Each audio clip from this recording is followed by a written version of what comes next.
And I'll tell you, with the SOPs, we miss a lot less stuff, and things feel more in control, and it feels more proactive and more organized. And so I really appreciate it for that. My supervisory style is to very much let people be the owners of the things that they're doing, because I don't have the extra brain power to micromanage somebody else. And I know there are people out there who can't help themselves and must micromanage other people. I am not one of them. So I still feel responsible for all the operations of our firm, but I am okay letting my staff own the pieces that they do.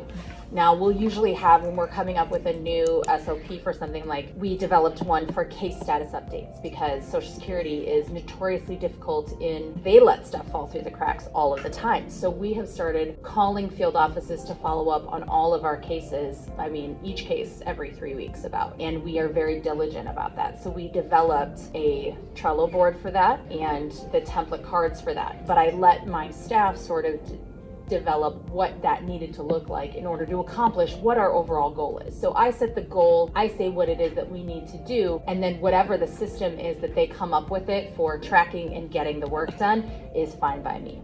And so I think when you can invite people to collaborate on it and they feel some ownership over the process, if they understand what the goal is and what need it's serving and how it feeds into what our firm mission is and what we're trying to accomplish, then I feel like they have more buy-in that way, because they were a part of developing the process. So it's not just me saying, you need to do your job in these 6 specific ways because that's how I would do it.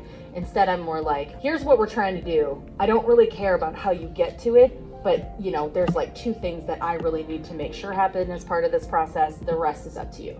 Great.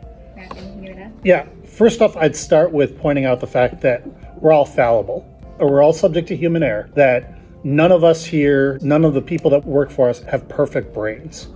And so then we have to think about, all right, think about the client you cared about the most. Think about the client that is most sympathetic, the one that gives you the greatest gratitude, whether it was in the last year or the last 5 years, whatever. Absent you consistently doing your job excellently in every task set, you have no clue whether or not the next client that takes over number 1 sympathetic favorite client is the one that you're going to screw up on, because you didn't follow a task list or a workflow or adhere to a policy. This is one of the reasons why we need to always be using these.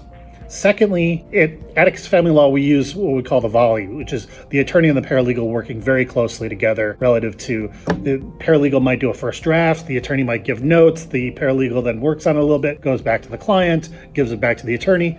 It volleys back and forth. But if they're trying to work off a checklist together where it's like the volley back and forth, there's some internal accountability as that attorney is waiting for the paralegal to get their stuff back and the paralegal is stalled on not adhering to the checklist. So that helps on the day-to-day as opposed to me having to micromanage and use some sort of like spin the wheel and see who's compliant with the checklist today.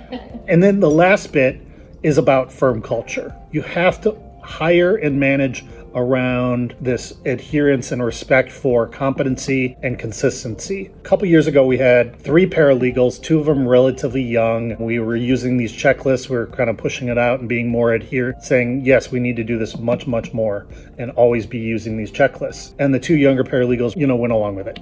Then I had a paralegal with 25 years experience, and she sometimes thought that she knew more than me. And she could do no wrong. And don't you know that before starting to use the checklists, we had more errors out of her than we had out of the 2 younger paralegals. And so with that then, between those reasons and some others, we decided to part ways from that highly experienced senior family law paralegal because she wasn't a culture fit.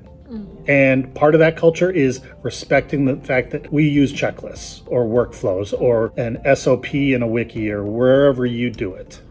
Yeah, that's a great point. Thank you.